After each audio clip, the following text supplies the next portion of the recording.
lies in pushing the boundaries of technology, particularly in the realm of efficiency improvement for photovoltaics and the development of power systems for interplanetary missions, including radioisotope thermoelectric generators. His his contributions have not only propelled India's space endeavors, but also have inspired countless individuals in this particular field. Beyond his impressive work at ISRO, Mr. Purohit has continued to make significant contributions. As a testament to his commitment to education and development, he co-founded the National Student Development Forum in Bhilwara. Currently, he is the founder of Nimbus Education, demonstrating his dedication to nurturing the next generation of thinkers and innovators. Explaining the format of today's guest lecture, Manish Sir will be presenting a presentation on space technology. Post-presentation, a Q&A session will be carried out where the hosts, that is me, Ayush Khade, and Samriddhi Kashyap will pick the best few questions and iterate them to respected Sir, and Sir will be answering them.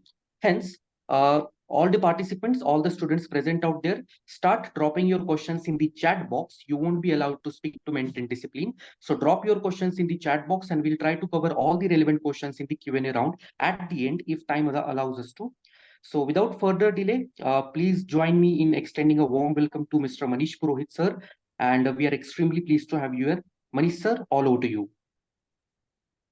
Thank you, Synapse and IIT Madras, and hello everyone. So today we are going to talk about three basic aspects of space exploration. We are going to talk about upcoming technologies. We are going to talk about the roadmap that ISRO is going to take up for coming next 20-25 years, because it has already been announced that we want our Indian citizen to be on moon by 2040. So what all has to be done? Where do we stand? And what are the different aspects of technology that we are working on? So today we are going to talk about all that stuff in today's session, right? So let's start with this snapshot. This is a snapshot from the most recent presentation from Somnath Sir, Chairman ISRO. And here we can see three streams that are running almost parallel to each other. The first one at the bottommost, from the bottommost left corner, we can see Chandrayaan 3 already accomplished in 2023. And then that particular arrow goes on with SpaceX, Chandrayaan 4, UPEX, Chandrayaan 5, 6, 7. So like that, we have a series of Chandrayaan missions planned. With that, we have two separate missions, SpaceX and UPEX. We are going to talk about everything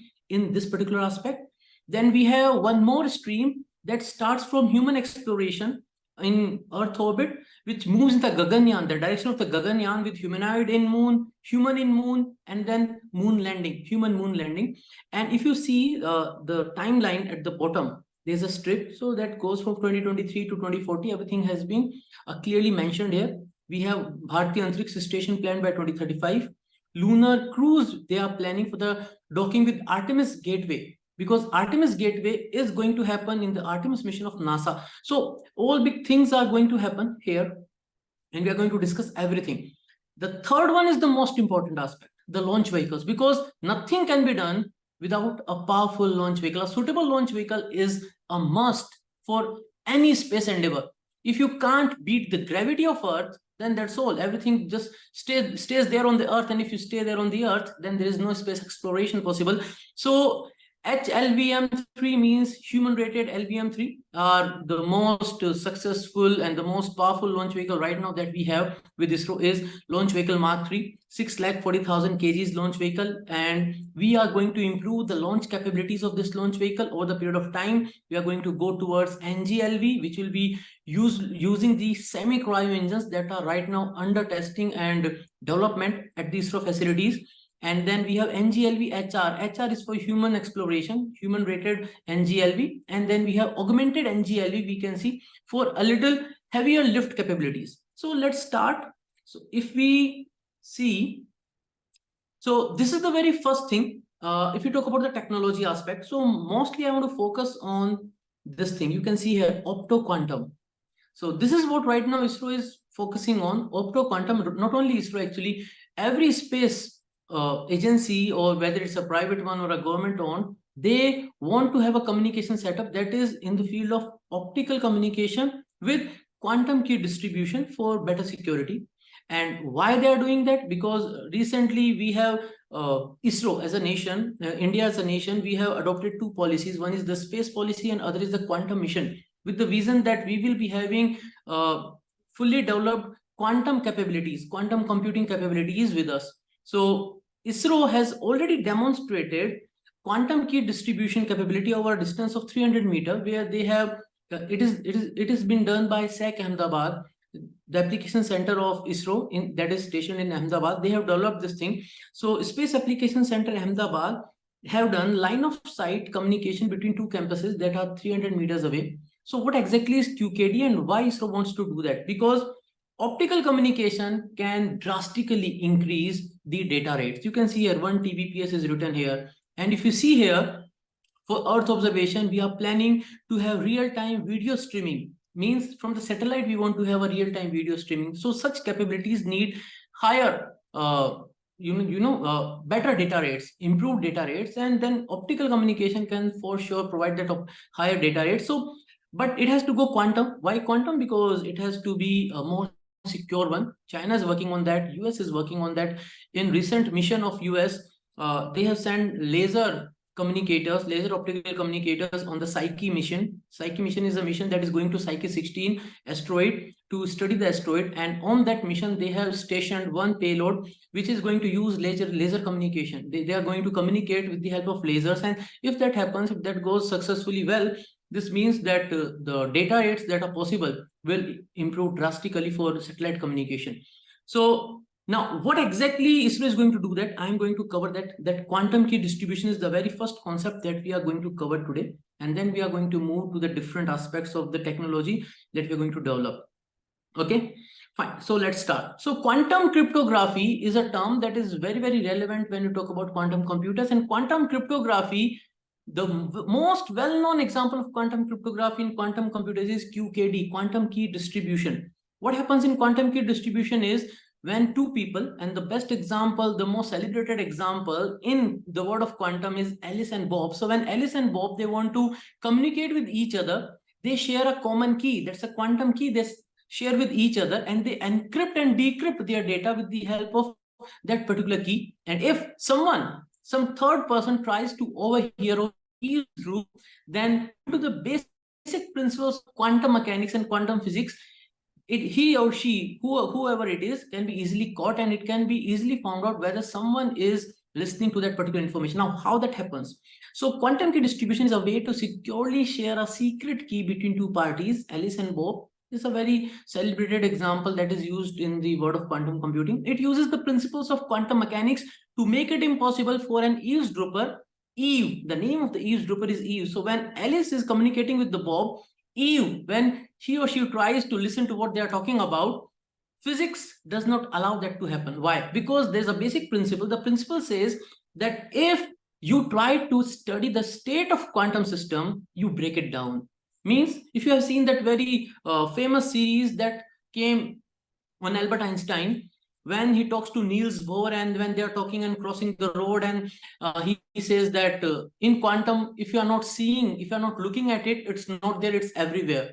So Albert Einstein tries to start crossing the road, and then there's a car approaching, and Niels Bohr says that, "Arey sir, look at the car, it's coming, it might have hit you." So then Albert Einstein said, "But I was not looking at it." So in quantum world, when you are not looking at anything, it can be anywhere, it can be everywhere. And that's what we study when we talk about the clouds, when we talk about the orbitals, the wave nature of electrons in an orbit. And that's what we studied in our class 11th and 12th. Mostly, see, I am talking to the students of IIT Madras, so you all have prepared for your JEE Advanced and JEE Main exam. So you might be very, very clear about that particular idea. So when you talk about dual nature, when you talk about uncertainty principles, Schrodinger's equation, so that's what is quantum physics is. So quantum physics says, until unless you're studying any particular quantum system, it can have any possible value. It can be in any state, a probabilistic value. But once you try to capture the value, the measurement you want to take, once you do that measurement, it falls down to that particular value, means you break the system. Now, let's understand this in terms of QKD. So how that happens? So there are two basic principles, two theorems are there. One is no cloning theorem, other is uncertainty principle of physics that helps us in understanding how QKD works. So no cloning theorem says that it is impossible to create a perfect copy of an unknown quantum state. You can't create a perfect copy of an unknown quantum state, because once you try to study the quantum state of any system, you just break it down and it collapses to that particular state, and you break that state of quantum uncertainty. And uncertainty principle says that it is impossible to measure all the possible quantum states with the perfect accuracy. So these are the two principles that are being used in QKD, and how that happens, quickly we'll go through that. So what happens in QKD? Let's say Alice is the QKD transmitter, and on a public channel they are communicating, and Bob is the QKD receiver. On the quantum channel, Alice is sending a key. That key can be, if you see here, that key can be horizontal arrow, vertical arrow, and diagonal arrows. And horizontal O, vertical 1, 0, 1, 0, 1 is given, but you can see here there's a plus sign and there is a cross sign. Cross for the diagonal, plus is for vertical and horizontal. So Alice is sending a particular random number of bits, 1001, 1001, to the Bob. Bob receives it, and then Bob tries to find out the possible key that has been sent by Alice. So Bob tries to match. If they match, then they get the correct. If the measurement matches means, let's say I am Alice and I have used the vertical single photon in the vertical position as 1, horizontal as 0, diagonal as 0, this diagonal as 1, and that's how I have sent it on the channel. But when I'm doing the measurement, I just don't know. Bob doesn't know about what are the keys that Alice has used. So what Bob will do, it will try to randomly use different possible combinations, and some will match, some will not. So if Bob will try to read this particular key with diagonal matrix, it will get a 0, nothing, it will get a false result. If Bob will try to read this particular bit with the help of cross matrix, it will get the correct result. So like that, Bob will get some results of, these are the measurement results. Now these measurement results will be then again communicated back to Alice, and if they match, then the quantum key is being passed to the Bob. Now, if someone tries to listen to this in between, someone tries to capture this quantum key on the quantum channel in between, then the system that will reach to the Bob will be already collapsed. Means it won't be uncertain, it won't be in the quantum state. And once that happens, Bob will get to know that someone has tried to break into that particular stream, break into that particular information channel, and is trying to steal the key. And if that happens, then Bob can ask the Alice to send a new key. And if number of bits that have been sent and that has been tweaked with, tried to break in, are not a very large number. Let's say I'm sending, say here I'm sending something around 8 to 9 bits, and 1 or 2 bits have been tweaked with, touched with, tried to break into it, break into the system. Then there is upper limit. There's a calculation for that, how much distortion we can allow, because how much distortion has been done by Eve, the eavesdropper, how much it can distort the information that is coming to us. There is an upper limit to that. If we are within that limit, we can continue without any difficulty or without any fear of losing the information. But if our calculation says that the eavesdropper has tried to mend different number of bits more than allowed, then we can ask for a new QKD. And that's what I'm talking about right now. That's what has been done by ISRO over a range of those 300 meters, right? So this is one aspect, quantum key distribution. Actually, I already have done a course on this. It is on my app with the introduction to quantum computing, and you can explore there more, because right now, not everything can be explained with the quantum computers here. So you can explore that on the app. Now let's come back to the second aspect. So the second aspect is, let's directly jump towards our upcoming mission. So we will take this particular path. Let's talk about this particular path where we have SpaceX, Chandrayaan 4, LUPEX, Chandrayaan 5. So directly, let's see, we have Chandrayaan 4 mission planned. Chandrayaan 4 will happen. If you see here, SpaceX is planned for the 3rd quarter of the next year. Then we have Chandrayaan 4 planned. Then we have LUPEX mission. It is with the JAXA. Then we have Chandrayaan 5. LUPEX mission is a huge one. Why? Because Chandrayaan 3, the recent success that ISRO has seen, and we all have enjoyed that success, the rover was around 26 to 27 kgs. So that rover was in our Vikram lander, and it was around 26 to 27 kgs. In the LUPEX mission, Japan's space agency, JAXA, that's Japan's space agency, they want our lander, Vikram, but their rover is 350 kgs. So right now, the rover that we have sent in Chandrayaan in Vikram was 26 kgs. But now we have to design a Vikram lander that can carry a rover of 350 kgs for the JAXA. So it's a big mission. We are going to make a mammoth-sized lander for that. So that is LUPEX mission. They are going to explore the lunar surface for different studies they want to do there, in situ experiments they want to do there. So let's start with this. Let's start with Chandrayaan 4. Okay, so this was the first aspect about the quantum key distribution and all. So if you want to ask the questions, you can ask the questions at the end of the session. So what happens in Chandrayaan 4? So there are two possible designs planned, proposed.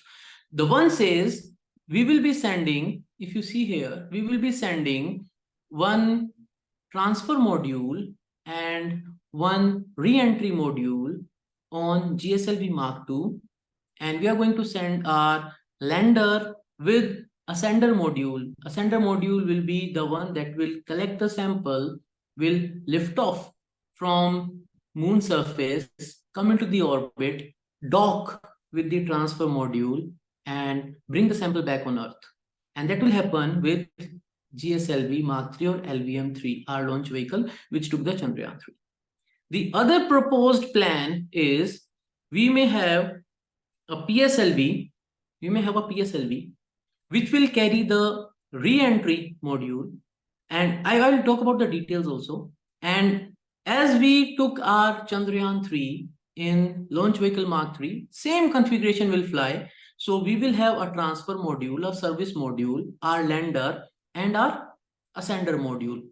So these are the two different possible approaches that have been discussed right now by ISRO. So let's see the first one. So this is a snapshot I have taken from one of the presentation given by Desai sir. He is director of SEC Ahmedabad. He has given this presentation on 17th of November. And here he talks about so many modules and such a plan. So let's go into the details of that. So what he has talked about after Chandrayaan 3, what will happen in Chandrayaan 4, let's go into the details of that. So as per Desai sir's presentation, the approach for Chandrayaan 4 will be, we will have a re-entry module. Re-entry module will fly with transfer module on GSLV Mark II, and it will go to the GTO. GTO is geosynchronous transfer orbit. Now, what is GTO? So if you remember our Chandrayaan 3, so Chandrayaan 3 was parked in a GTO. Yes. So if you remember these kind of trajectories that have been discussed, so these trajectories, so in Chandrayaan 3, we had these different orbital maneuvers, if you remember. So these are GTO. So we have parked our Chandrayaan 3 in a GTO. Then we did orbit maneuvering. We did those burns. And then on 31st of July 2023, we started our journey towards the moon. We had translunar injection when we started our journey towards the moon. Then after a duration of around 4.5 to 5 days, we were captured by the gravity of the moon. And then we went around the moon, different orbit maneuvers were done. And then on 23rd of August, we had a soft landing. Now, why I have kept these two images side by side? Because this is the Luna 25 that was launched on 11th of August, and that was supposed to land a day before us on the moon. But then, unfortunately, it crash landed. Now, right now, the plan for Chandrayaan 4 is, this particular launch vehicle will take the transfer module and service module in this kind of a trajectory. This is GTO trajectory. It will park it in a geosynchronous transfer orbit, and then we'll do the orbit maneuvering. We'll raise the orbit, and then all the duration of those 35 to 40 days are required for our composite module, transfer and re-entry module, to reach the lunar orbit. In the meanwhile, GSLV, LVM-3 will take our lander and the ascender module on top of it directly to TLI. What is TLI? So now forget about this Luna 25. Let's say it's not Luna 25. This is the trajectory that our Chandrayaan-4 LVM-3 is going to follow. What will happen? With the liftoff, directly with the liftoff and the boost that we get from our launch vehicle, we are going to put our lander and ascender module in a trajectory that directly moves towards the moon. Now, why we didn't do that in our present case in Chandrayaan-3? Because this particular capability is only possible when we have a very powerful launch vehicle, or the mass that we are carrying is not very huge. So if the mass is not huge, then our launch vehicle can give that kind of a boost, else our launch vehicle has to be very powerful. So when we are just taking our lander and a ascender module, so we can aim for this translunar injection. This means, let's say on that particular day in year 2026, when we are planning our Chandrayaan-4, on 14th of July 2026, our GSLV will take off. GSLV Mark II will lift off from our launch pad in Sriharikota, and it will slowly move in this particular trajectory and go towards the moon. And on 11th of August 2026, our LVM-3 will lift off, and it will follow this particular trajectory and go directly towards the moon. And it will take that duration of around 6 to 7 days to reach the moon. And then it will land there, collect the samples, have a liftoff, and come back. But the other plan that has been discussed by Somnath Sir, so I have taken this snapshot from the Somnath Sir's presentation. Other approach that ISRO is planning to take for Chandrayaan-4 is we are going to launch our re-entry module on PSLV and the whole composite module on Chandrayaan-4 on LVM-3. Now here, if we are going to put extra mass, extra luggage, extra load on our launch vehicle, that means this particular launch vehicle will not be able to do the TLI, translunar injection. So again, let's start that dreaming situation, and we are in year 2026, jump to the future, and it's July 14th, 2026. We have a liftoff, very comfortable one. Our LVM-3 has lifted off with Chandrayaan-4 module on board. Now this LVM-3 will place our Chandrayaan-4 in GTO. And then again, these all maneuverings will be done, and then it will move towards the moon. So again, it will take around 35 to 42 days to reach the moon, land on the moon. Now, after landing, there has to be something like, sample collection that has to be done, and then that sample will be transferred to the ascender module, and then ascender module has to lift off. Now, how ready we are for these kind of ambitious missions? So if we talk about the readiness of ISRO, we have already demonstrated soft landing in Chandrayaan-3. I recently have published one article in India Today regarding the same stuff. So we have already demonstrated soft landing aspect of our lander. We are ready to soft land, because we are aiming for the same Shiv Shakti point. Near the Shiv Shakti point only, we are aiming for the landing, soft landing. One thing, we did one hop test on 3rd of September, I think. So on 3rd of September, we did a hop experiment where we reignited the engines on the Vikram lander. Reigniting the engines mean we were able to restart the engines. And when the engines restarted, then we were able to tell that we have the capability to restart our engine and lift off from the lunar surface. So we have demonstrated soft landing aspect. We have demonstrated reignition of the engines.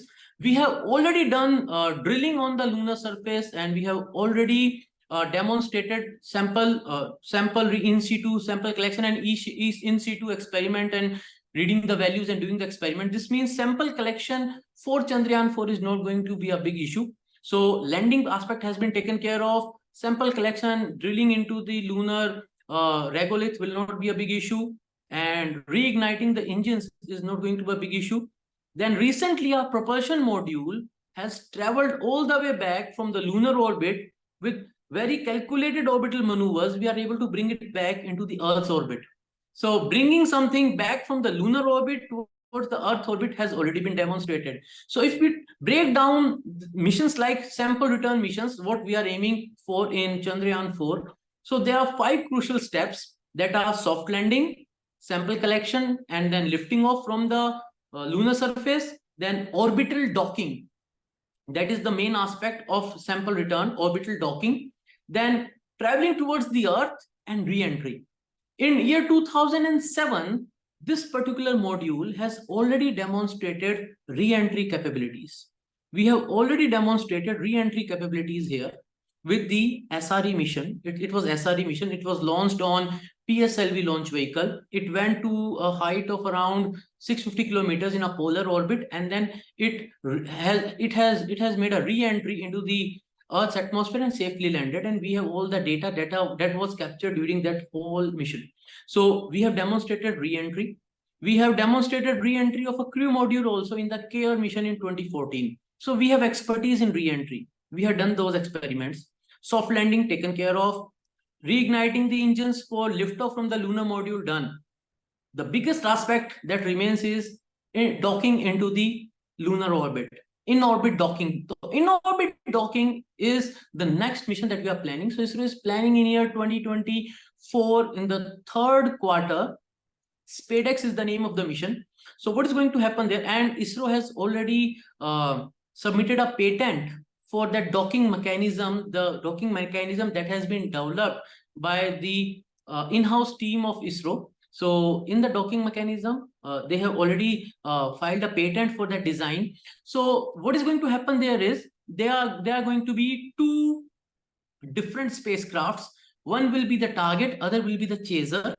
They will be lifted off from the launch vehicle within the launch vehicle in an integrated form. Then they will separate out in orbit. They will travel over a distance of few kilometers, and then using the control and guidance, onboard control and guidance, they will track each other down and they will do the in-orbit docking. So that's the SpaceX mission.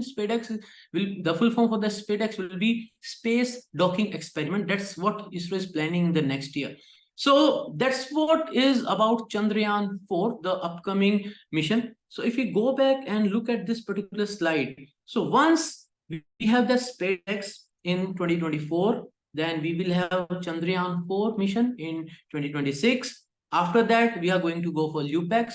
LUPEX mission, here you can see orbit refueling, RHU fuel cells. So orbit refueling means they are going to try something else also. They are going to try to refuel the spacecraft in orbit. They are trying, if you're running sort of fuel, then ISRO is going to try to do that in orbit.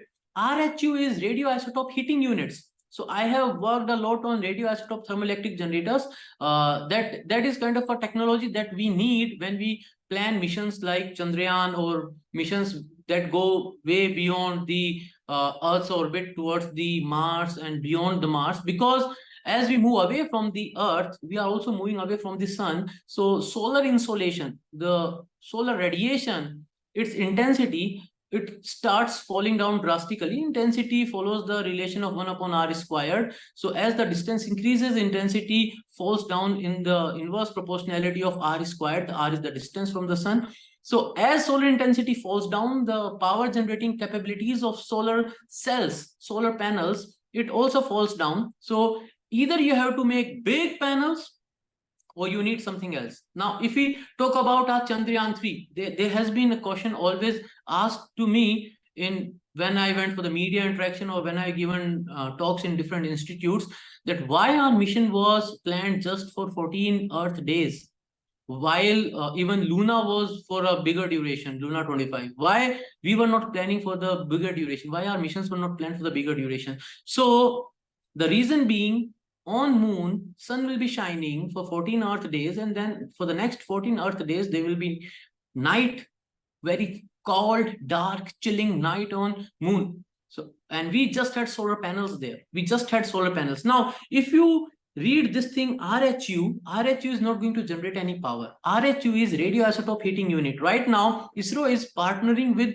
Bhabha Atomic Research Center, and they have already proposed a design for heating units and TEGs. TEGs and heating units, they can fly in upcoming missions, but then they need, qualification has to be done for the space applications, and there are different procedures to do that. So radioisotope heating unit will be using a radioisotope material, which will be generating high energy particles, and the energy of those high energy particles will be converted into heat. If it is RTG, radioisotope thermoelectric generator, then that heat will be converted into electrical power, and there's a principle that's called Seebeck effect. So we are going to use that Seebeck effect to convert the difference in temperature into difference in potential, and that's what Seebeck effect is.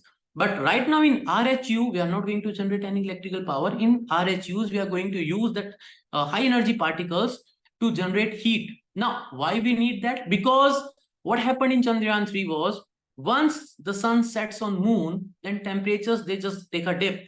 They go down to very, very, very low values, right? They go down to minus 160, minus 170 degrees. And at that particular low temperatures, electronics, even electronics, they hibernate.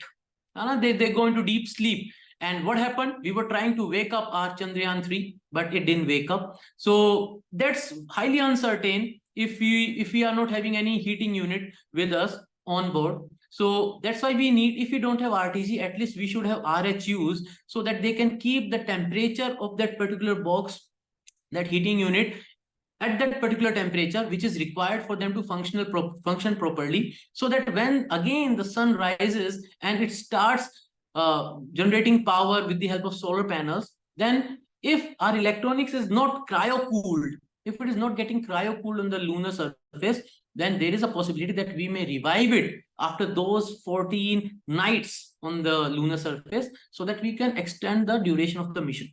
Then it is going to move ahead with Chandrayaan 5. If you see Chandrayaan 5, then it is written there, long mission, RHU and RTEG. So RTEG is radioisotope thermoelectric generator. So once we are going to qualify our RHUs in LUPEX, then Chandrayaan 5 will fly with RHU or RTG. Long mission means then we might be extending the duration of the mission, because still Chandrayaan 4 is still planned for just 14 days. Chandrayaan 4 mission is again the 14-day mission.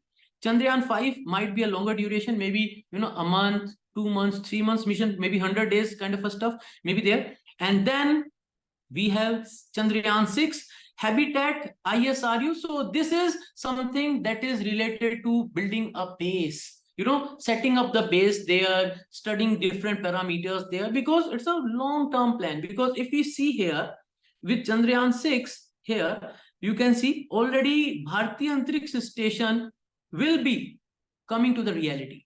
Now let's move ahead. That why all this is happening.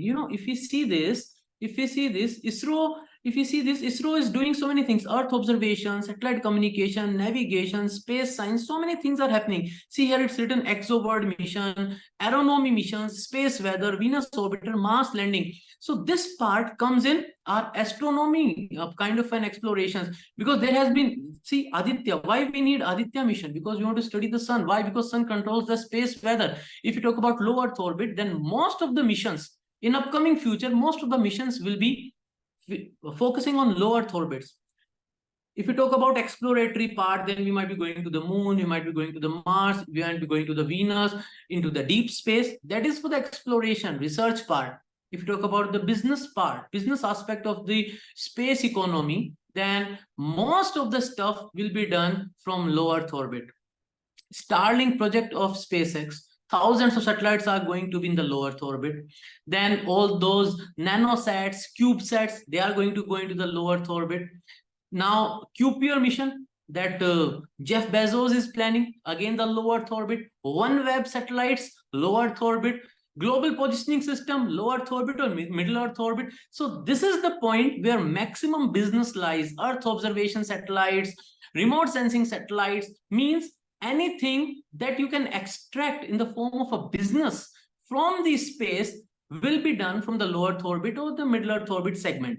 So if we are going to place thousands of satellites around the Earth in a low Earth orbit, and then if something is happening on the part of sun, we should be able to predict what's going to happen, maybe in 5 to 10 months, maybe next year, or maybe in upcoming 2-3 weeks, or maybe a month ahead. If we get to know what's going to happen to the sun, and we understand the sun, and we have a perfect model of different dynamics that happens in the sun, that's what Aditya is going to do. That's what Aditya is going to help us in understanding different dynamics of the sun. There are so many payloads that are going to study the sun, and we need to do that because we have to model the space weather. Now, why it is important? Let's take a very simple example.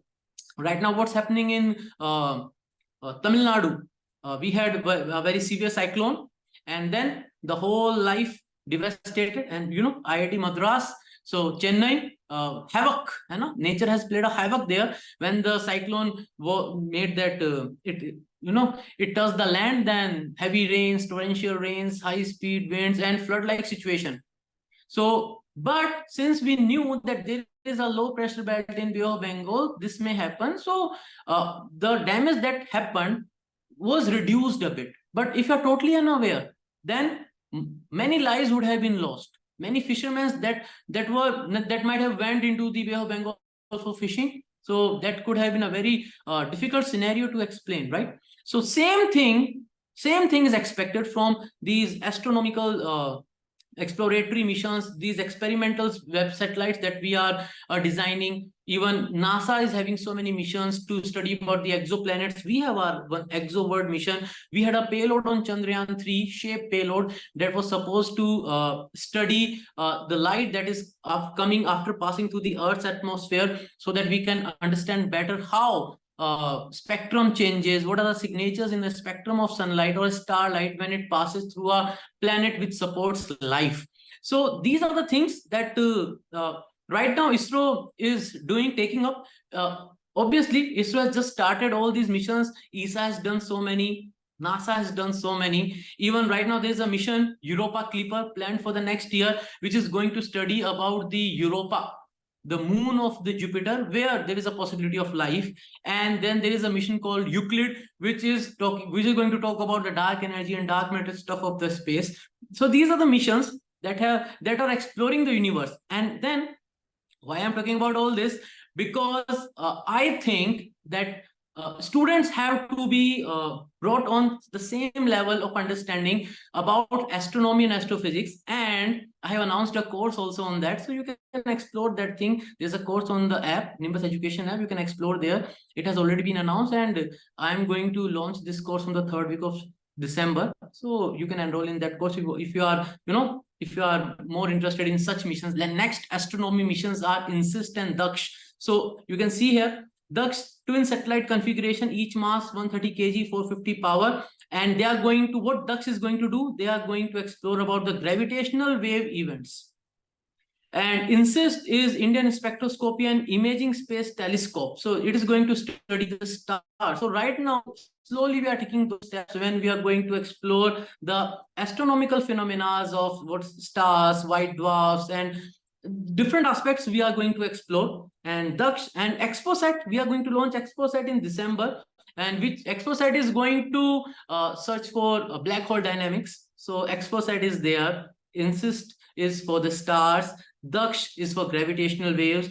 Then ExoWords mission. So what the aim of this is, the only aim for ExoWords mission is that whether we have those capabilities that we can have a fine guidance sensor, telescope development for exploring the deeper space, sunshield development because we have to protect our payload, our equipments from the incoming solar input. We have to protect our payloads from that. And pointing and stability is very much important. If you talk about pointing and stability, so if you know about James Webb Space Telescope, it is stationed around the Lagrange point, that is away from the Earth, means we are far away from the Earth, means we are far away from the sun.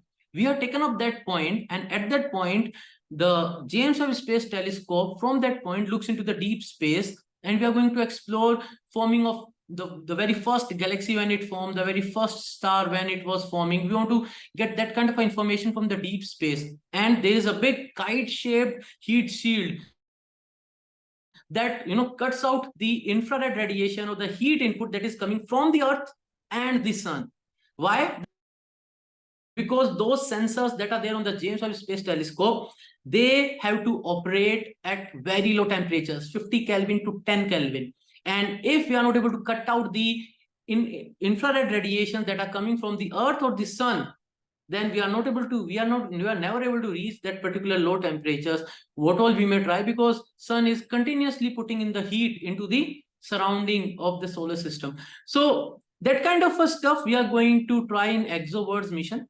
So this is the aspect about the exploratory part in the astronomy field. So we have talked about ISRO's plan in technology.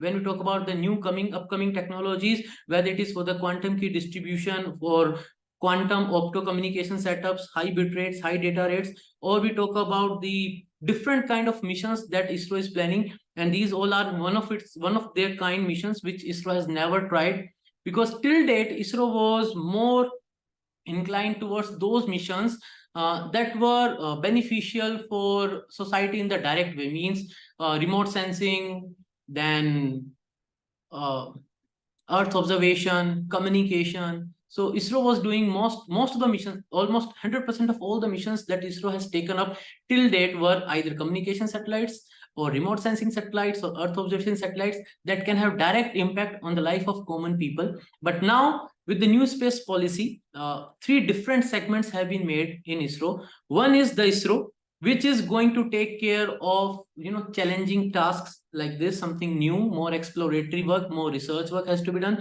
The other one is in space, which is going to help the startups to come up, which is going to provide the platform for the startups and build that ecosystem where the new budding talents can be nurtured in the private public partnership kind of stuff. And third one is the Antrix, the other part of the Antrix, that is NSIL. It was previously Antrix. So NSIL is the one that is going to get more, you can say, the deals with the private players, launching the satellites, sharing the technology, doing the technology transfer for small satellite launch vehicle, for PSLVs, and getting the private players into the launch capabilities. So these are the three different segments that right now the operations of Indian Space Research Organization has been trifurcated, and we are looking for a bigger market. Now, when it comes to the bigger market, means bigger opportunities. So if you continue with these missions, if you explore these missions continuously, you can see that there's a huge possibility for a graduate from physics, for a graduate from software background, for a graduate from mechatronics, mechanical engineering, electrical, electronics, avionics.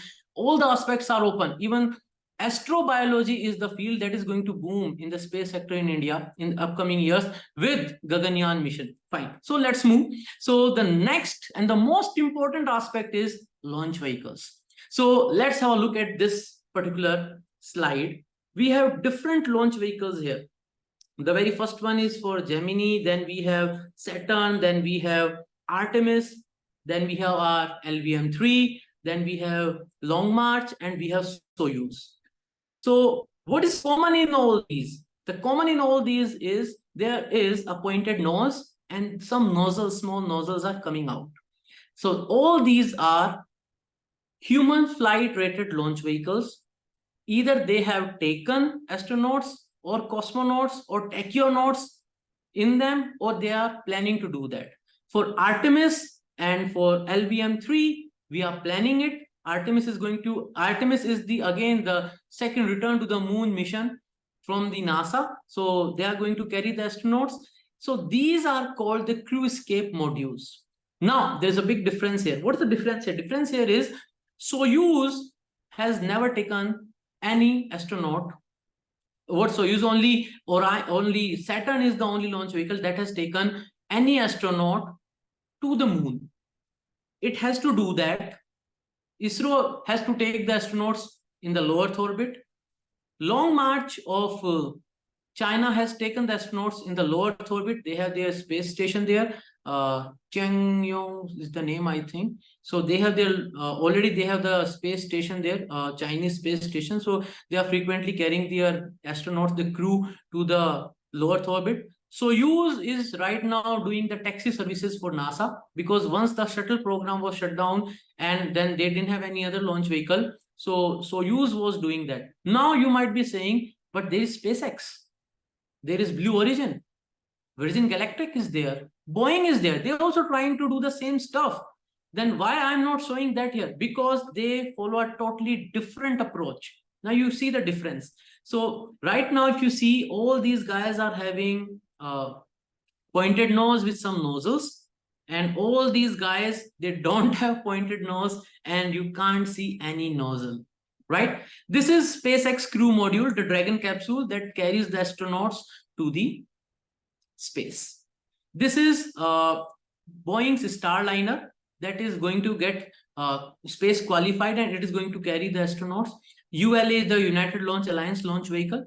So they are going to carry the astronauts in Starliner. And you know about the Blue Origin? It's a space tourism industry which is going to carry the astronauts for space tourism purpose just above the Karaman line, and then bring them back, not to the International Space Station.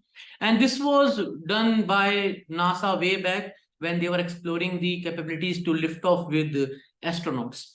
Now, there is a difference in both the approaches, but the most important aspect is launching capabilities, how much mass you can carry when you are lifting off. See, if you want to set up a Antriksh station, and if that Antriksh station is somewhere around 23,000 kgs, then your launch vehicle should be able to lift off with 23,000 kgs, right? As simple as that. So let's have a look. So we have our LV-3 GSLV Mark III. It can carry 8,000 kgs. Our Falcon 9, SpaceX Falcon 9 can carry 22,800 kgs. Falcon Heavy carries 63,800 kgs. Ariane 5, 21,000. Delta 4 Heavy, 28,000. Space Shuttle, 27,500 kgs. That's the comparison to the lifting capabilities, how much mass they can lift to low Earth orbit. Let's say this 8,000 can improve to 10,000 kgs. But right now, this is what the value is. How much we want?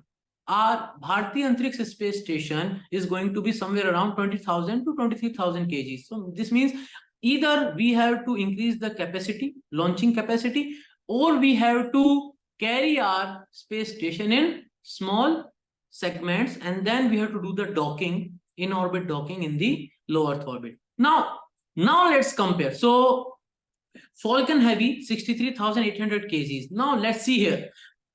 Space Shuttle is there. Falcon Heavy is there. There is Long March 9. There is SLS Block 1. Then N1. N1 never flew. Then we have Saturn 5.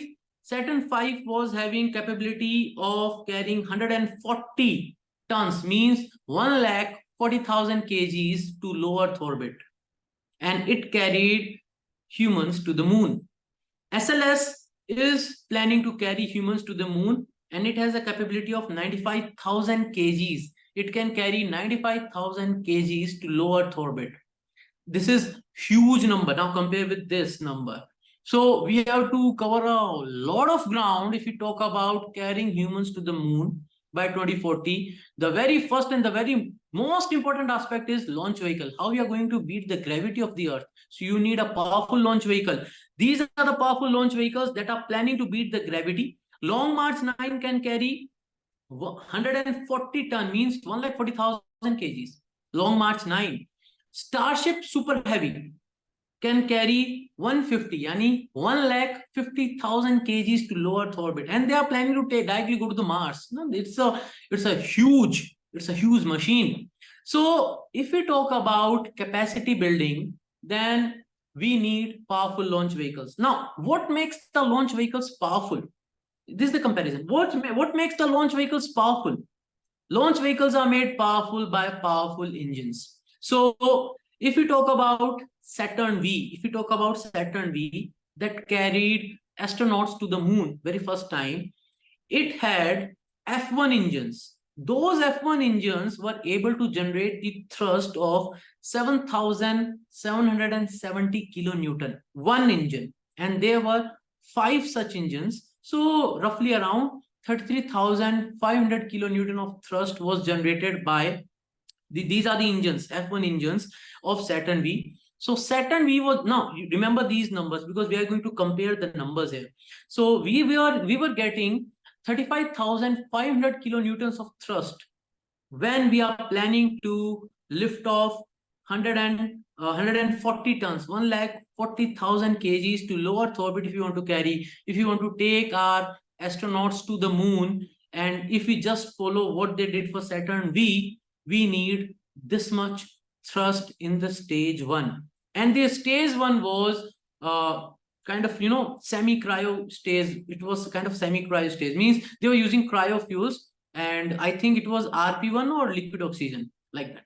Now, most powerful launch vehicle on Earth is Super Heavy booster of Starship. So This Starship, which can carry 150,000 to low Earth orbit, is powered by 33 Raptor engines. Now, each Raptor engine can generate a thrust of 2000 kilonewton. Now, let's compare.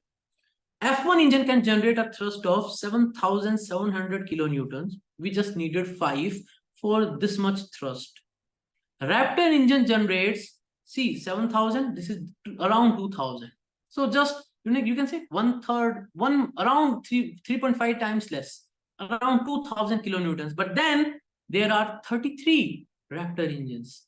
These 33 Raptor engines combined, what we have seen in the Starship Flight Test 2, they generate a huge thrust of 75,000 kilonewtons.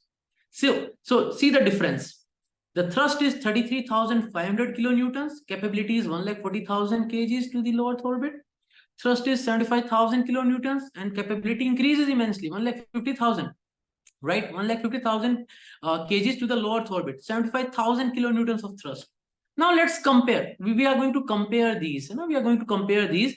The SLS is the Artemis.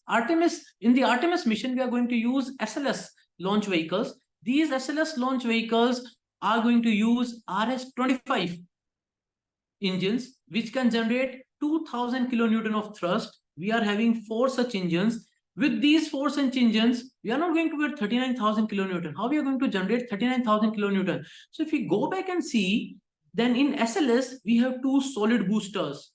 These 2 solid boosters are almost comparable to the solid boosters of our LBM-3. Solid boosters, solid motors, they generate immense thrust.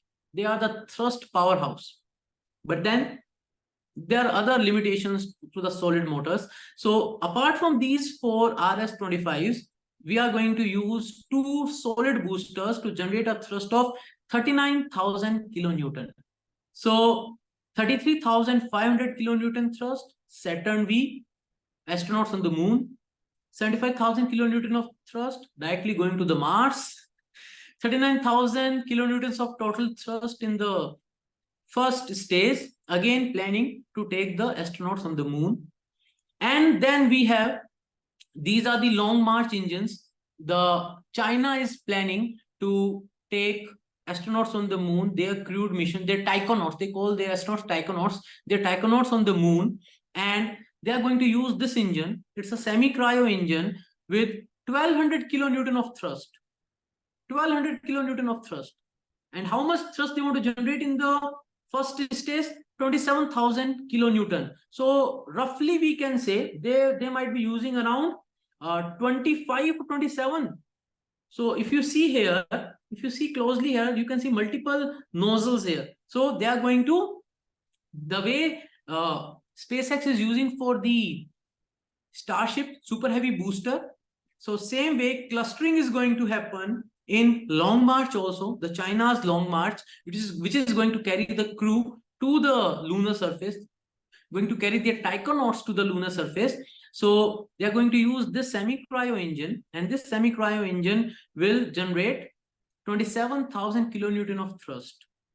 Now, let's compare the thrust of the engines. Now we have this. This is our ISRO semi-cryo engine. How much thrust this can generate? 2,000 kilonewton. It's a semi-cryo engine. Semi-cryo engine means RP1 and liquid oxygen. So we are going to use RP1 and liquid oxygen.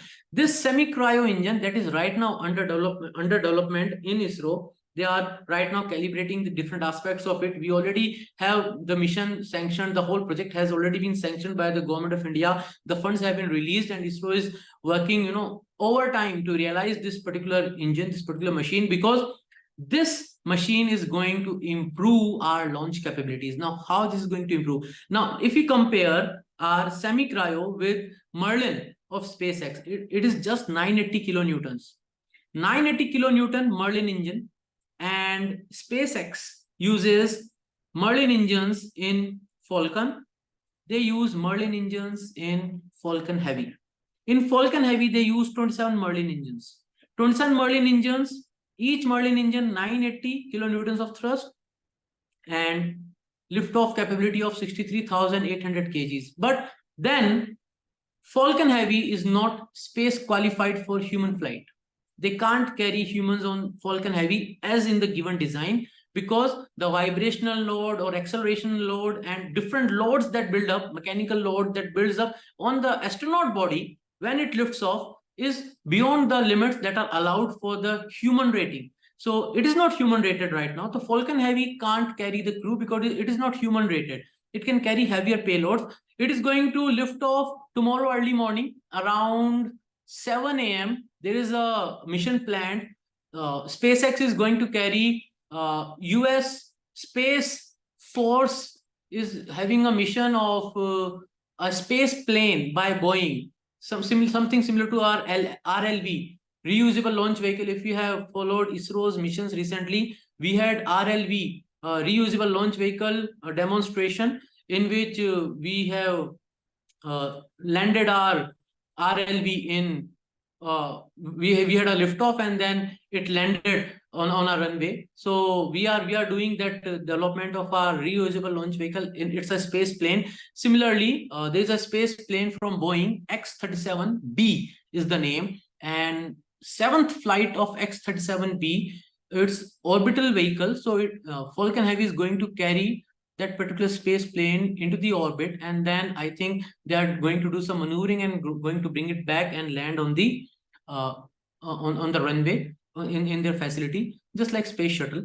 So that's the mission plan for tomorrow early morning. I'll try to cover it in a live stream on my channel, on my YouTube channel. I'll be going to do that if everything is good, because there is a 40% probability right now with the weather conditions that there is a 40% clearance for the launch.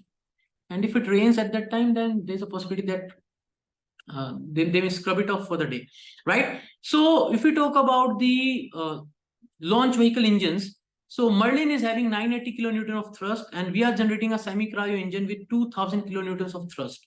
2000 kilonewtons of thrust, if we cluster, and I'll just bring that thing here. If we cluster that, so if we cluster those semi-cryo engines, when we cluster those semi-cryo engines, then we can get the required expected launch capabilities. What are our launch capabilities? So if you see here, these are some of the proposed designs for our launch vehicles. So this is our heavy lift vehicle, expendable, semi-cryo 400, semi-cryo 90, cryo 34. Means we are going to do away with our liquid engines. We are going to do away with our solid boosters. We are just going to use semi-cryo and cryo. Semi-cryo will be clustered here, SC400. You can see here, it is in clustered format. So first stage will be having semi-cryo engine. Second stage will be having semi-cryo engine. Third stage will be having a cryo engine. Right now, our cryo engines, they are C25. This is C34, means more capability to carry load, extra load they can carry. They are going to carry extra propellant, and they are going to have extended thrust.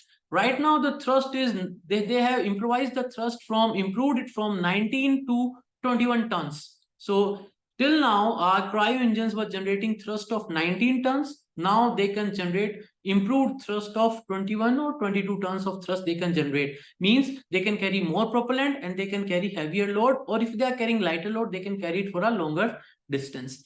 So if we want to carry a payload of 23,000 kgs to low Earth orbit, then this is the proposed design by ISRO, where we are having a central stage of semi-cryo engine.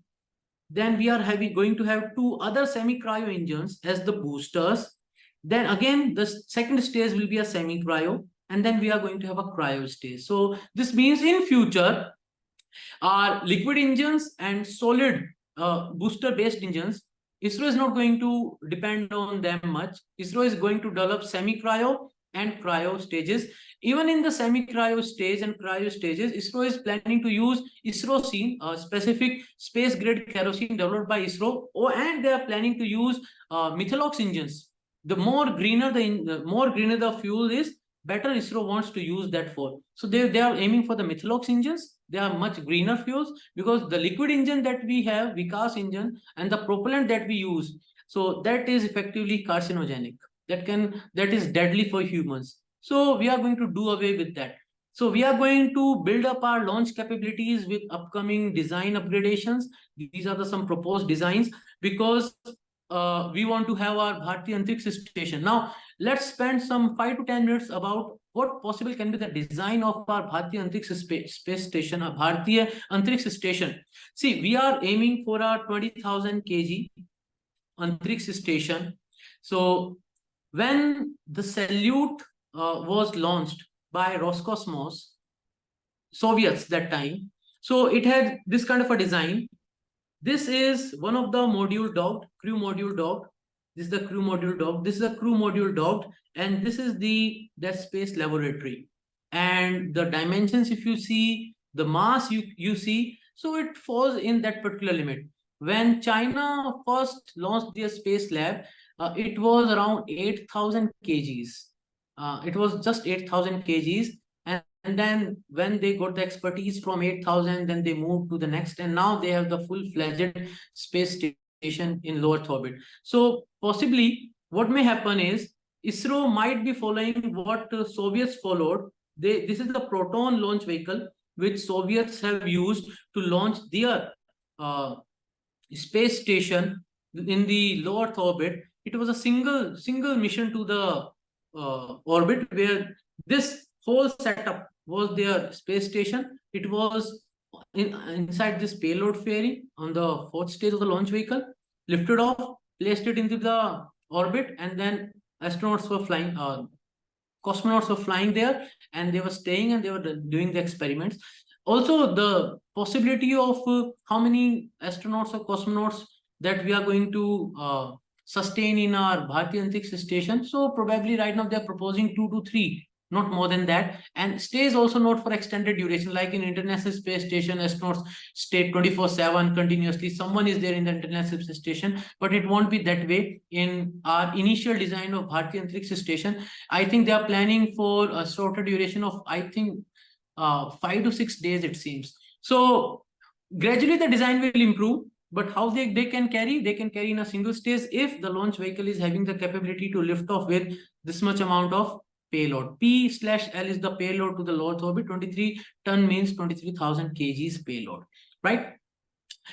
Okay, so this is a comparison right now. This is what we have, and in 2023, LVM3, and this is what they had in 1980s, which carried their space lab to the orbit. So this is a comparison. These are the few more designs about vertical takeoff and vertical landing launch vehicles of ISRO.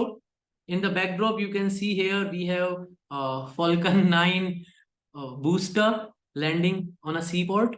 So something like that ISRO is also planning. And this is our TVD1. We recently saw this particular launch vehicle lift off for the Gaganyaan test crew module demonstration.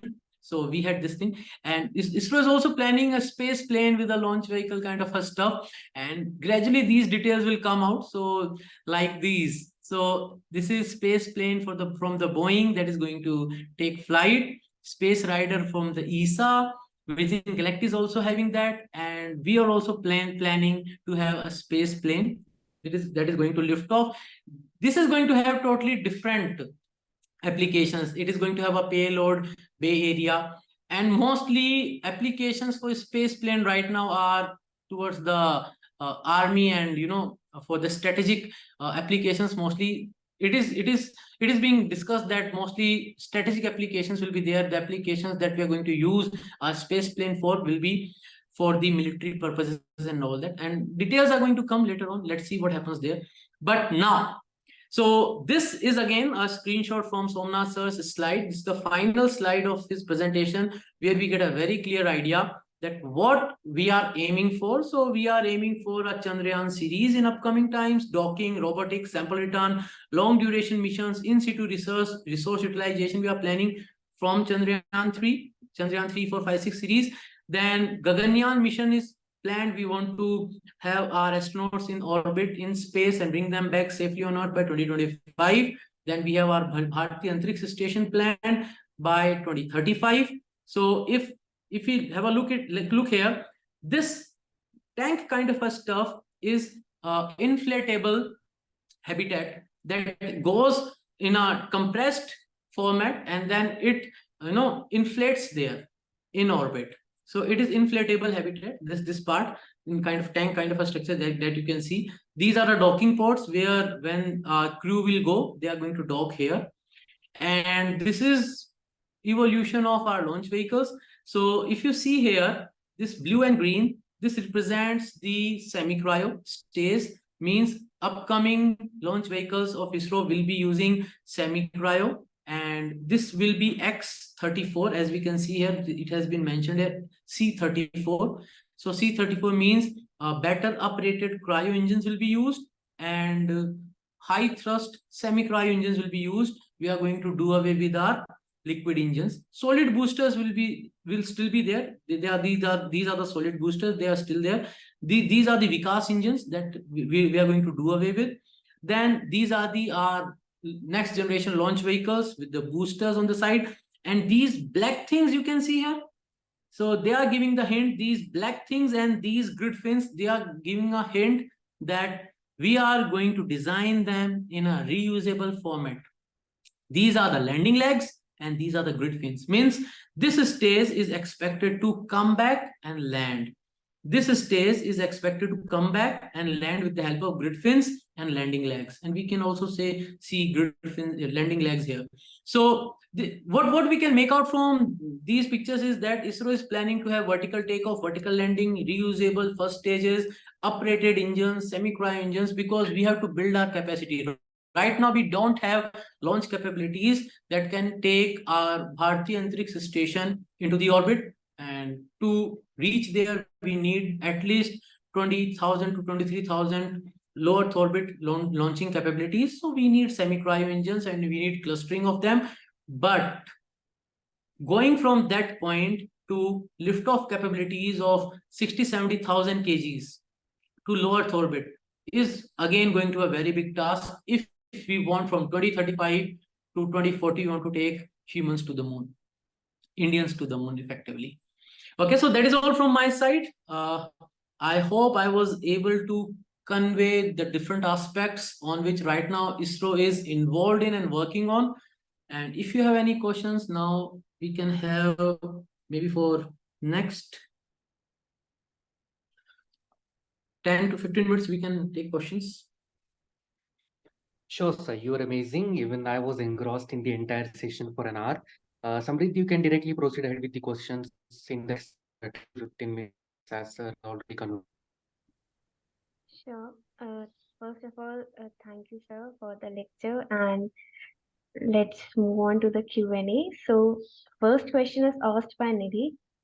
So she asks, what are the current research trends in the field of QKD, that is quantum key distribution, and are there any upcoming breakthroughs or advancements expected in the QKD technology? Okay, so see, actually, if you talk about international community, then QKD has been demonstrated over a long range of kilometers range by China for the quantum key distribution.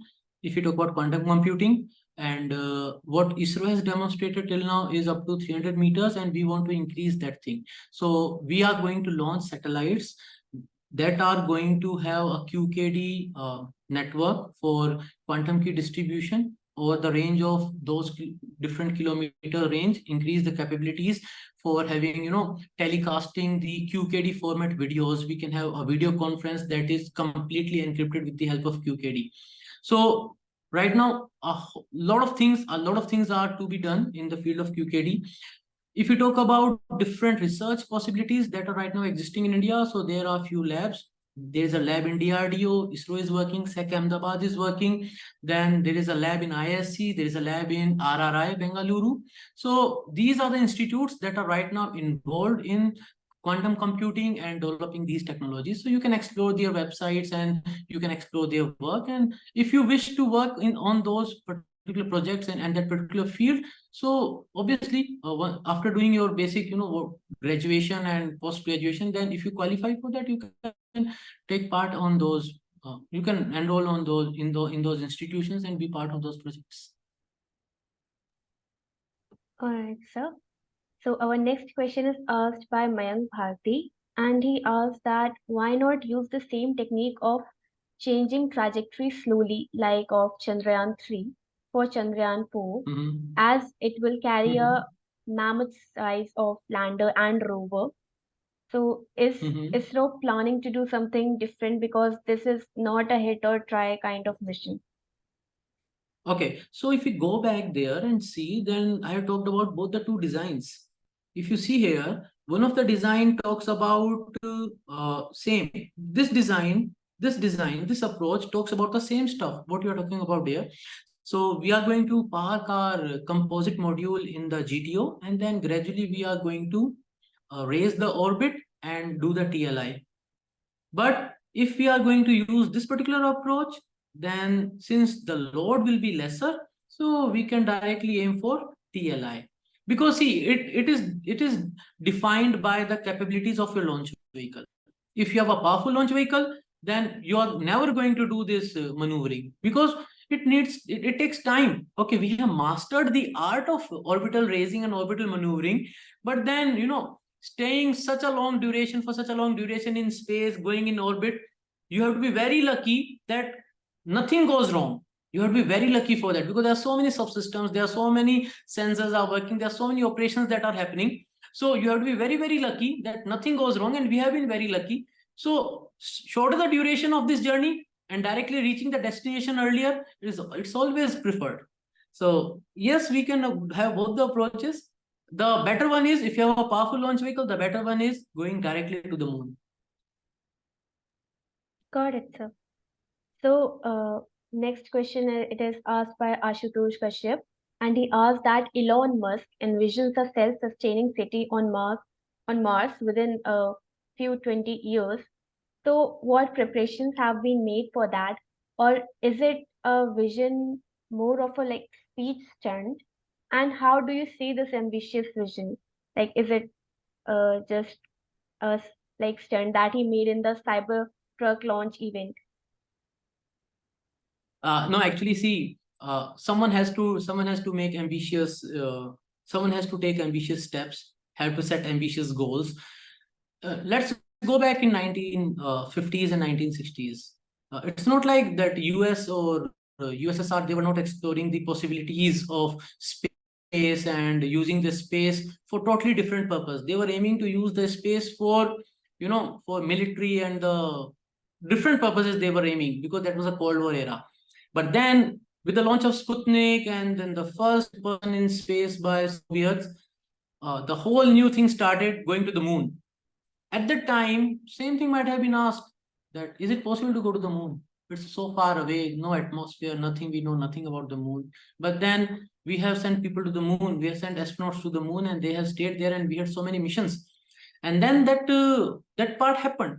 And when that happened, the technology developed. So you have to be a bit ambitious. If we go back and talk about having technologies that right now we have in this present day, if you talk about those technologies 50, 60 years back, then again the question comes the same way: is it really possible? It is really feasible? So until unless we challenge ourselves, how we are going to see the technology development? So it's more kind of a challenge.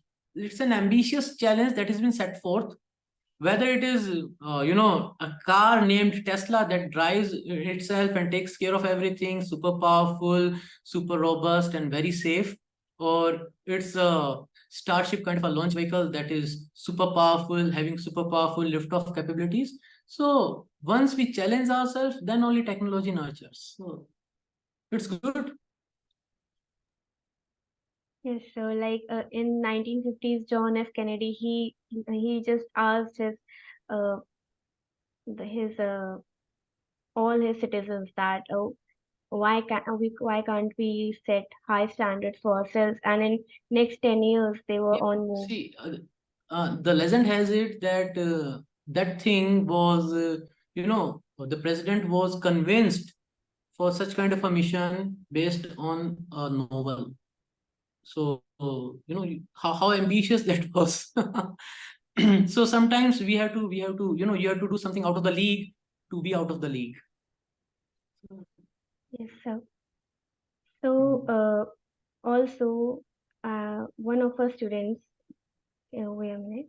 Yes, so what is the future of electric propulsion? This is asked by Tejas. So what is the future, or would we be transitioning to, or we are looking to other fuels, like as you talked about methyl and all?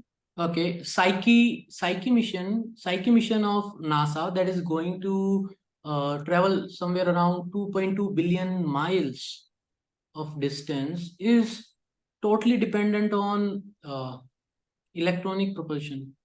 They are going to use xenon ions, xenon ion thrusters, Hall effect thrusters they are using for the propulsion system. So when we are in space, when gravity is not much of an issue, then uh, ion thrusters are more efficient than any of our launch vehicle engines. So it is already there. So huge, future is huge for them. So once we are out of the gravity of Earth, then it's one of the best way to use because ion thrusters are more efficient in terms of covering the distance and amount of money you spend on the fuel and amount of time. So efficiency in terms of both money and time and performance. It's good. And it's happening. Even in India, there are startups that are working on ion thrusters. So that is the next thing that is going to happen. See, if you have ion thrusters on board, then for housekeeping, orbital housekeeping, for maintaining the orientation of the spacecraft and doing some maneuvering in orbit, it becomes easy. So it's really good. Once this technology matures, so we are going to see it more often flying on the spacecrafts. Initially, for liftoff, we need semi-cryo or cryo because we need huge thrust. Right now, ion thrusters, they can't generate that kind of a huge thrust. No, they can't generate. They generate a very feeble thrust. But since when we are not in gravity space, we are out of the gravity of Earth and we are just falling freely somewhere in the space, then even that thrust can carry you to the places. As it is going to carry the Psyche to the Psyche 16 asteroid belt. So it is going to carry the Psyche mission to the Psyche 16, which is going to reach there in, I think, 2029, covering the distance of around 2.2 billion miles, I think, if I'm not wrong. Got it. So since you mentioned startups in your previous answer, I would like to ask, what are the domains that the startups want to collaborate, which want to collaborate with ISRO should focus on? This is being asked by Parth. So actually, right now, even I am working on an idea. So to be very clear, and to all the friends right now who are listening to me, even in the most recent presentation by ISRO, the startup ecosystem that is going to develop in India or in the space economy will be mostly focusing on the service segment. If we break down the complete space economy, let's say right now the space economy stands at somewhere around 500 billion USDs. So that 500 billion USD market, and right now our share, ISRO's, India's share in that market is somewhere around 2 to 3%. And we want to capture, I think, 9% by 2030. That's why Government of India wants more startups to come in. If you look at the pie chart of that particular space economy, that where the maximum opportunities lie, so 10%, around 10% is the launch vehicle segment, that launch facilities and launch services. That is just 10% of the complete space economy. More than 50% will be the service segment. Service segment means you launch a satellite, so you have a launch vehicle, you have a manufacturing facilities where you manufacture satellites, you do it on order, or maybe you have your in-house capabilities. Then the data that you are generating, once you are observing the Earth, whether it's an Earth observation satellite or it's a nanosat, CubeSat. So one of my idea has already been selected by Government of India, and we are working on that. It is regarding the CubeSat designs. And one of the startup that I am right now engaged in with different youths, different young minds, is regarding the service segment, where we are going to take up the data that is generated by the spacecraft that observes the Earth. Let's say upcoming mission of NASA and ISRO, NISAR, if you have heard the name, NISAR, that is NASA ISRO Synthetic Aperture Radar. So that particular spacecraft is going to capture whole of the Earth in 12 days. Means you have a data set for complete Earth, everything covered in 12 days, and then it refreshes the data in the upcoming 12 days. That data can be used for multiple purposes, for city planning, management, for fleet management, for weather forecasting, real-time weather forecasting, for agricultural purposes. So many applications. So if you are planning to venture into the startup segment in the space sector, then you should be ready with your coding skills. You should be ready with your machine learning skills or artificial intelligence coding skills. You should have a good command on that, those particular coding languages that can help you in doing that. Then start exploring the data sets that are available right now. NASA is providing some data sets. ISRO provides data sets on Bunidhi website. Go explore that and see how you can parse that data. What is the possible information that you can bring it out from the data set, how you can read the data set, and how you can do the value addition. Because more than 50% market will be captured by this particular segment that is going to capture the data and convert it into a relevant information. And that's what we call service segment. Got it, sir. So those points should be kept in mind while we are planning to collaborate with ISRO. So, speaking of lunar exploration, given the recent strides in the field, where do you envision the most significant leaps or breakthroughs occurring over the next decade? With respect to ISRO or with respect to the global community? With respect to the global Global community, then Artemis will be setting up a so Artemis will be setting up a space station, lunar space station around the moon in a lunar orbit, and they are going to set up a base camp on the moon, exploring the possibilities of water, and then using that particular base camp to jump towards the interplanetary missions. So this has already been planned, and next decade, let's talk about 2030s till 2040. So we will be seeing that thing happening in reality. Artemis is planned for 2028-29, where they are going to land the astronauts on the moon again. Now this time they are going to go to the southern polar region, and they are going to explore the polar region. They are going to set up a gateway, that is the lunar space station in an orbit around the moon, which is going to be used as a gateway for interplanetary missions. You can dock with the lunar space station just the way we do with the International Space Station. Astronauts fly from Earth, go to the International Space Station, and then they again come back on Earth. Same way, astronauts are going to fly from the Earth, go to the lunar space station, dock there, go to the lunar surface, do the experiments, again come back, dock with the lunar space station. If you see in the presentation, we have that thing here. We have a plan of lunar cruiser docking with Artemis Gateway. Artemis Gateway is that lunar gateway that Artemis is planning in the lunar orbit. So what that's going to help us in? So going to the moon is going to become very easy for us. So then we don't have to have, that huge launch capabilities are not required. We can use our lunar cruisers, dock with the lunar gateway, and then from there take a journey of landing on the lunar surface. Once you have to refuel yourself, and once your supplies are out of, in the shortage, then again the supplies can come from Earth. And if you want to go on a journey to the interstellar space, then take the journey onwards for interplanetary missions. So that's going to happen. It will become a reality in next decade for sure. Got it, sir. So due to the shortage of time, I cannot ask you more questions. And I want to personally express that how much we all have enjoyed your session and your insights on India's space scene. It was truly fascinating and impressive. and your insights, they truly gave me a whole new perspective and made us pretty much more hopeful about India's future in the space game. And thanks a lot for sharing your knowledge and making it such an informative session. Thank you everyone in present here, and I'm really happy to interact with you guys. And if you want to connect with me, then I'm available on all the social media handles. I am on LinkedIn, I am on Twitter, I am on Insta. I have a YouTube channel named Nimbus Education.